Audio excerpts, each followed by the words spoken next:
कराया जाए sir, UW कराया जाए। तो मैं यूडब्ल्यू की पूरी सीरीज लेकर आया हूँ। तो इसमें मैं क्या करूँगा कि मोस्ट एक्सपेक्टेड क्वेश्चन करूँगा, जो डिटेल के साथ कंसेप्ट वाइज डिटेल के साथ आपको एक्सप्लेन करूँगा, जिससे क्या होगा आपका कंसेप्ट भी क्लियर होगा, साथ के साथ एमसीक्यू भी क्लियर होगा। क्योंकि आज के उसमें देखा जा रहा है कि जो भी एसएससी जेईई का एग्ज़ाम आता है तो सिर्फ कंसेप्ट से क्वेश्चन वो सारे नहीं बन सकते। कंसेप्ट के साथ आपको प्रैक्टिस करनी पड़ती है, और जितना ज़्यादा एमसीक्यू का प्रैक्टिस करोगे उतना ही एग्ज़ाम में आपको फ़ायदा होता है। क्योंकि एसएससी के जेईई के एग्ज़ाम में इतना टाइम नहीं होता कि आप सोचो और उस पर टिक करो, ठीक है। तो मतलब कि प्रैक्टिस होगी तो आपको सामने क्वेश्चन दिखाई देगा तो आपके माइंड में टकराएगा कि हाँ ये हमने पढ़ा था, सर ने पढ़ाया था ये, और इसका आंसर ये होगा, ये इसका कंसेप्ट है। तो बहुत जल्दी माइंड ट्रिक करेगा कि हाँ ये क्वेश्चन इसका आंसर ये होगा। तो ठीक है, तो मैं ये पूरी यूडब्ल्यू की सीरीज स्टार्ट कर रहा हूँ। तो स्टार्ट करते हैं। यूडब्ल्यू के मोस्ट इंपॉर्टेंट क्वेश्चन है, और गाइज मेरे मुझको फॉलो करें अनअकैडमी पे, जो भी मैं लेटेस्ट वीडियो लाता रहूँ, मोटिवेट करें कृपया। क्योंकि आप जितना है ना व्यू करोगे, अपने दोस्तों के साथ शेयर करोगे, कमेंट करोगे, तो मुझे पता चलेगा, हाँ मुझे लगेगा कि हाँ जो मैं आपको पढ़ा रहा हूँ वो सेशन आपको पसंद आ रहा है, जिससे मेरे को मोटिवेट होगा और मैं जल्दी जल्दी वीडियो लाया करूँगा, डेली रूटीन में लाया करूँगा। अब मैं भी डिमोटिवेट हो जाता हूँ और फिर काफ़ी लॉन्ग टाइम के बाद वीडियो लेके आता हूँ। तो कृपया गाइस प्लीज़ फॉलो करें मेरे को, और लाइक भी करें और अपने दोस्तों के साथ शेयर भी करें। तो स्टार्ट करते हैं आज का फर्स्ट क्वेश्चन।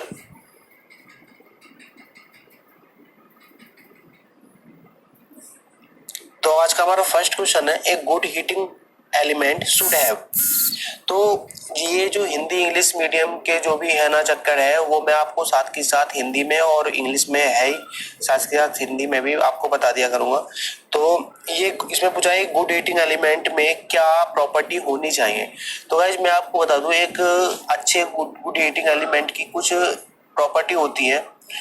एक इसका हाई स्पेसिफिक रेजिस्टेंस होना चाहिए, नंबर 2 हाई मेल्टिंग पॉइंट होना चाहिए, number 3 low temperature coefficient of resistance होना चाहिए, नंबर 4 फ्री फ्रॉम ऑक्सीडेशन होना चाहिए, नंबर 5 हाई मैकेनिकल स्ट्रेंथ होनी चाहिए, नंबर 6 नॉन कॉर्सिव होनी चाहिए, और नंबर 7 इकोनॉमिकल होनी चाहिए। तो वैसे ये आप एक बार रट लो इसे, इसमें ऐसा कुछ है नहीं कि मैं आपको क्या समझाऊं। तो इसमें है ना याद कर लो कि high specific resistance most chance होता है, इससे ऐसा क्वेश्चन बनता ही बनता है, काफी बार आ चुका है। तो इसमें कंफ्यूज हो जाते हैं कि इसमें कंफ्यूज पता है आप कहाँ पे कंफ्यूज होते हैं, इसमें आप कंफ्यूज होते हो कि लो रेजिस्टिविटी होगी या हाई रेजिस्टिविटी होगी, क्योंकि सबको पता है मेल्टिंग पॉइंट तो हाई होगा, कोटिविटी का एलिमेंट है तो मेल्टिंग पॉइंट हाई होगा। बट आप गड़बड़ कर जाते हो इसमें कि लो रेजिस्टिविटी होगी या हाई रेजिस्टिविटी होगी। तो गाइस एक बात हमेशा ध्यान रखो कि जो रेजिस्टिविटी होती है, रेजिस्टिविटी डायरेक्टली प्रोपोर्शनल होती है रेजिस्टेंस की, और इनवर्सली प्रोपोर्शनल होती है कंडक्टिविटी की। तो गाइस हमेशा ध्यान रखो कि जो रेजिस्टिविटी जो होती है डायरेक्टली प्रोपोर्शनल होती है रेजिस्टेंस की। अगर रेजिस्टेंस की वैल्यू हमारी जितनी कम होगी उतना ही करंट हमारा उसमें फ्लो करेगा, और करंट जब फ्लो करेगा तो कंडक्टिविटी हमारी हाई होगी। तो इसलिए हमेशा ध्यान रखो कि लो रेजिस्टिविटी होगी, लो रेजिस्टिविटी के कारण ही जो हमारा स्टीम जो ब्रेकर होगा ना, जैसे रोड पे ब्रेकर होता है, तो वो ब्रेकर नहीं होगा, तो वो ब्रेकर नहीं होगा तो कंडक्ट जो हमारे इलेक्ट्रॉन्स है वो फ्लो कर जाएंगे, तो फ्लो करेंगे आराम से फ्लो करेंगे, तो कंडक्टिविटी हमारी हाई होगी, जिससे क्या होगा ना इलेक्ट्रॉन्स का फ्लो आसानी से होगा, और हीटिंग जो होगी मतलब कि जो इलेक्ट्रॉन्स फ्लो होंगे तो हीटिंग भी होगी हमारा। तो हीटिंग होगी तो हमारा कोई भी बैरियर नहीं होगा, जिससे हमें कोई रुकेगा नहीं। तो ठीक है, इसका आंसर क्या होगा, इसका आंसर होगा low resistivity and high melting point. तो बढ़ते हैं नेक्स्ट क्वेश्चन पे। नेक्स्ट क्वेश्चन है हमारा, in which of the following can induction heating be employed. तो जो हमारी इंडक्शन हीटिंग का जो प्रिंसिपल होता है वो किस पर बेस काम करता है। तो इसका आंसर होगा हमारा कंडक्टिंग मैग्नेटिक मटेरियल पर। कंडक्टिंग मैग्नेटिक मटेरियल पर इसलिए होगा क्योंकि ये जो इंडक्शन हीटिंग जो होती है हमारी, मैग्नेटिक मटेरियल पर डिपेंड करती है। तो कंडक्टिंग मैग्नेटिक मटेरियल पर डिपेंड करती है। क्यों गाइस, जब हमारा इंडक्शन इसमें जो हमारा ईएमएफ जब प्रोड्यूस होता है तो ईएमएफ का ट्रांसफर एक प्लेस से दूसरे प्लेस पर होता है, तो उसी के कारण हमारा वहां पे कोई हीटिंग जनरेट होती है, उसी को हम क्या कहते हैं, इंडक्शन हीटिंग कहते हैं। सिंपल से आप गाइस समझ सकते हो कि जब किसी भी करंट कैरिंग कंडक्टर में जब कोई करंट पास होती है तो वहां पे एक मैग्नेटिक फील्ड प्रोड्यूस होता है। मैग्नेटिक फील्ड प्रोड्यूस होता है तो उसी मैग्नेटिक फील्ड प्रोड्यूस होने के कारण वहां पर कुछ एक हीटिंग होती है, उसी को क्या कहते हैं, हम इंडक्शन हीटिंग कहते हैं। जैसे कि डीसी मोटर, जैसे कि मोटर एक सिंपल समझ लो मोटर के केस में, जैसे कि मोटर के केस में होती है। ठीक है, तो इंडक्शन हीटिंग के लिए यहाँ पे जो हमारी फ्रीक्वेंसी होती है 100 किलो हर्ट्ज से एक 500 किलो हर्ट्ज तक हो सकती है। ठीक है, तो इसका आंसर हमारा क्या होगा, in conducting magnetic material. Next चलते हैं। नेक्स्ट है out of the following which is not a type of welding. तो आप इसमें देख सकते हो कि हमारी एसी आर्क होती है, एसी आर्क होती है, डीसी आर्क होती है, पर ये मिग नहीं होती। इसका राइट आंसर होगा मिग। ठीक है, तो आर्क वेल्डिंग का प्रोसेस क्या होता है कि जो मेटल को जो होता है, इसका प्रोसेस होता है कि यह एक मेटल को दूसरे मेटल के साथ ज्वाइंट करती है। तो एक मेटल को दूसरे मेटल के साथ ज्वाइंट कैसे करती है, ये आर्क वेल्डिंग के द्वारा एक मेटल को पिघलाया जाता है। मेटल को पिघलाने के बाद उनको ज्वाइंट कर दिया जाता है। जैसे कि आपने जैसे कि देखा होगा वेल्डिंग कराने जाते हो तो एक आर्क होती है, वो पिघलाती है मेटल को और दूसरे मेटल के साथ ज्वाइंट कर देती है। तो और जो ठंडा होने पर जो थोड़ा वो कूल हो जाता है, तो कूल होने पर वो एक दूसरे से ज्वाइंट हो जाते हैं। इस प्रोसेस के लिए हम एसी एंड डीसी दोनों का यूज कर सकते हैं। ठीक है, तो इसका आंसर होगा thread MiG. MiG is a process होता है आर्क वेल्डिंग का, ये कोई आर्क वेल्डिंग नहीं होती, ये मिग एक प्रोसेस होता है आर्क वेल्डिंग के अंदर। ठीक है, नेक्स्ट चलते हैं नेक्स्ट क्वेश्चन पे। The resistance welding cannot be used for non-ferrous material, ferrous material, any metal and dielectric। तो इस केस में क्या करते हैं, देखो पहले समझ लो रेजिस्टेंस वेल्डिंग क्या होता है। रेजिस्टेंस वेल्डिंग एक वेल्डिंग टेक्नोलॉजी जो मोस्टली मैन्युफैक्चरिंग इंडस्ट्री में यूज की जाती है मेटल की सीट को एक दूसरे के साथ मेल्ट करने के लिए, तो एक दूसरे के साथ चिपकाने के लिए मोस्टली मैन्युफैक्चरिंग इंडस्ट्री में यूज होती है।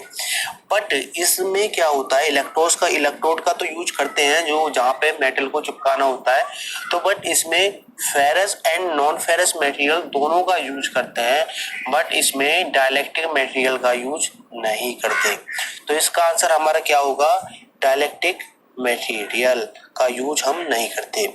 चलते हैं नेक्स्ट क्वेश्चन पे। नेक्स्ट क्वेश्चन है during arc welding the thickness of the metal to be weld increase. Current option है हमारे, current should increase, voltage remaining the same, current should increase, voltage should be decrease, voltage should increase, current remaining the same. Fourth है हमारा current should decrease, voltage should increase. तो क्या होगा इसका answer guys, तो इसका आंसर हमारा क्या होगा, तो गाइस समझ लेते हैं इलेक्ट्रिक आर्क वेल्डिंग का जो प्रोसेस क्या होता है। टू पीसेस को मेल्ट करके आपस में ज्वाइंट किया जाता है, हीट किया जाता है। तो हीट जब करते हैं तो हीट करने के लिए आर्क को जो हम प्रोड्यूस करते हैं, तो आई स्क्वायर आर क्या होता है हमारा, आई स्क्वायर आर, जिससे हमारा का हीट जो है हमारी प्रोड्यूस होती है। अब सिंपल सा केस है, जब हमारा इसमें थिकनेस ऑफ द मेटल की जब हमारी इंक्रीज करेंगे तो आर्क हमारे यहाँ ज्यादा होनी चाहिए, आर्क की हमें ज्यादा आवश्यकता पड़ेगी, ज्यादा से ज्यादा आर्क हो, तभी जैसे जैसे हमारी थिकनेस बढ़ती जाएगी आर्क हमारी क्या होगी, आर्क की रिक्वायरमेंट हमारी बढ़ती जाएगी, ये मेल्ट करने की आर्क की रिक्वायरमेंट बढ़ती जाएगी। बट हमारा जो वोल्टेज होगा वो कांस्टेंट रहेगा। तो हमारा आर्क की रिक्वायरमेंट बढ़ रही है, तो आर्क हमारा कब बढ़ेगी, जहां हमारा करंट बढ़ेगी। तो करंट को हम बढ़ाएंगे तो हमारा क्या होगा, आर्क भी बढ़ेगी, बट वोल्टेज क्या होगा, कांस्टेंट रहेगा। तो इसका आंसर हमारा क्या होगा, देखते हैं, current should increase, voltage remaining the same. First इसका हमारा आंसर होगा। चलते हैं नेक्स्ट पे। नेक्स्ट है हमारा the tips of the electrode for the spot welding are made of. Option है हमारे carbon, copper alloy, pure copper, mica या पोर्सलिन। तो इसका आंसर क्या होगा इस स्पॉट वेल्डिंग हमारी क्या होती है? स्पॉट वेल्डिंग हमारी कुछ इस तरह होती है, ये सीटों को ज्वाइंट करने के लिए काम आती है। तो इसका यूज हम वहां पे करते हैं जहाँ पे एक पर्टिकुलर स्पॉट को हमें मेल्ट करना होता है। जैसे हमें दो सीट है, दो सीट को एक दूसरे के साथ मेल्ट करना है, तो हम क्या करेंगे कि पर्टिकुलर स्पॉट पे एक बेल्ट यहाँ कर दिया, एक बेल्ट यहाँ पे किया, एक बेल्ट यहाँ पे किया, एक बेल्ट यहाँ पे किया, एक बीच में कर दिया। तो इस बेल्टिंग को हम क्या बोलते हैं? स्पॉट वेल्डिंग बोलते हैं, जहाँ पे एक पर्टिकुलर स्पॉट पे हम बेल्ट मेल्ट किया जाता है, ज्वाइंट की जाती है, दो सीटों को ज्वाइंट किया जाता है। ठीक है, तो इसमें जो हम इलेक्ट्रोड्स का यूज करते हैं वो हम इसमें कॉपर और कॉपर एलॉय इलेक्ट्रोड का यूज करते हैं। इसमें जो करंट वेरी करती है 1000 टू 10,000 एम्पियर तक वेरी करती है, और जो इसका वोल्टेज होता है वो लेस देन 2 वोल्ट तक होता है। तो इसका आंसर हमारा क्या होगा? Copper and pure copper alloy और प्योर कॉपर। चलते हैं नेक्स्ट क्वेश्चन। नेक्स्ट क्वेश्चन हमारा induction heating process is based on which of the following principle. तो जैसा कि इंडक्शन हीटिंग आ गई, इंडक्शन हीटिंग प्रोसेस आ गया, तो सीधा सिंपल इलेक्ट्रोमैग्नेटिक इंडक्शन प्रिंसिपल का काम करेगा। सोचना ही नहीं है कुछ भी, सिंपल सा क्वेश्चन है ये, तो मुझे आपको बताने की भी जरूरत नहीं है कौन सा होता है इंडक्शन हीटिंग। दो टाइप की होती है, डायरेक्ट इंडक्शन हीटिंग और इनडायरेक्ट इंडक्शन हीटिंग। ठीक है, चलते हैं नेक्स्ट क्वेश्चन पे। नेक्स्ट है the arc heating the electrode are used made of. तो आर्क हीटिंग में जो हम इलेक्ट्रोड का यूज करते हैं वो किस इलेक्ट्रोड का यूज करते हैं? ऑप्शन है हमारे copper, graphite, tungsten and aluminium. तो जैसा कि आपको पता ही है, आप है ना अपने घरों पे के आसपास अगर कोई वेल्डिंग वाला होगा तो आपने देखा होगा किसका होता है? ग्रेफाइट का बना हुआ होता है। तो ऑप्शन हमारा क्या होगा? ग्रेफाइट। वो नॉर्मली ग्रेफाइट का ही यूज करते हैं। कार्बन पर आर्क फर्नेस में कार्बन इलेक्ट्रोड भी यूज कर लेते हैं, graphite electrode, self vacuum electrode भी यूज कर लेते हैं। चलते हैं नेक्स्ट क्वेश्चन पे। नेक्स्ट क्वेश्चन है heat transfer by conduction will not be take place when the. इसका क्या है कि ये बोलना चाह रहा है कि जो हमारा जो हीट ट्रांसफर का जो प्रोसेस होता है, वो हीट ट्रांसफर कंडक्शन का प्रोसेस जो होता है वो एक प्लेस से दूसरी प्लेस पर नहीं जा पाता। तो कौन सी कंडीशन होती है जब हमारा एक प्लेस से दूसरी प्लेस पर नहीं जा पाता? तो गाइस मैं आपको बता दूं कि जब भी आपने देखा होगा कोई वाटर की 2 बोतल लेना, एक बोतल को पूरा भर देना, दूसरी बोतल को टैंक को, दूसरे पानी के टैंक को थोड़ा खाली रखना, और जब उसमें पाइप के द्वारा जब आप जोड़ोगे तो देखोगे कि जब जो टैंक फुल भरा हुआ है उसमें से पानी, जिसमें टैंक में कम भरा हुआ पानी, उसमें ट्रांसफर होता रहता है। तो यही प्रोसेस सेम टेम्परेचर का होता है। एक बॉडी का टेम्परेचर ज्यादा होगा और दूसरे बॉडी का टेम्परेचर कम होगा, तो उस कंडीशन में ही हमारा हीट ट्रांसफार्मर ज्यादा से कम की ओर होगा। बट जब दोनों बॉडी का टेम्परेचर सेम होगा तो हमारा हीट का जो ट्रांसफर कंडक्शन है वो नहीं होगा। तो इसका आंसर हमारा क्या होगा? Two body are the same temperature. तो फर्स्ट हमारा राइट आंसर होगा। Next, among the various type of welding the modern method are given. Why? Number 1 ultrasonic welding and resistance welding, number 2 resistance welding and arc welding, number 3 laser welding and ultrasonic welding, number 4 arc welding and ultrasonic welding. तो most modern method welding के हमारे हैं electronic beam welding, laser beam welding and ultrasonic welding. ये 3 होती है most modern जो method है। तो इसमें हमारा आंसर क्या होगा? Laser welding and ultrasonic welding. तो इसमें आप थोड़ा गाइस आपको मैं इलेक्ट्रिकल वेल्डिंग की क्लासिफिकेशन बता देता हूँ। इलेक्ट्रिक वेल्डिंग हमारी 2 टाइप की होती है, मोस्टली इलेक्ट्रिक वेल्डिंग ही हर जगह पे यूज होती है। इलेक्ट्रिक वेल्डिंग हमारी 2 टाइप की होती है। नंबर 1 होती है हमारी रेजिस्टेंस वेल्डिंग, नंबर 2 होती है हमारी आर्क वेल्डिंग। और हमारी जो रेजिस्टेंस वेल्डिंग होती है वो हमारी 4 टाइप की होती है। Number 1 spot welding, seam welding and projection welding and butt welding. और आर्क वेल्डिंग भी हमारी 4 टाइप की होती है, metal arc welding, carbon arc welding, automatic hydrogen arc welding and helium argon welding. और बट वेल्डिंग हमारी दो टाइप की होती है, upside butt welding and flash butt welding. ये हमारी वेल्डिंग के टाइप्स होते हैं। तो इसमें आपको गाइस ज्यादा नहीं पढ़ना है, जो मैं क्वेश्चन करा रहा हूँ वो इनफ है। मैं आपको इसके साथ साथ एक्सप्लेन करता जाऊंगा। ये आज के मोस्ट 10 इंपॉर्टेंट क्वेश्चन थे। मिलते गाइस नेक्स्ट वीडियो में। Thank you for watching my video.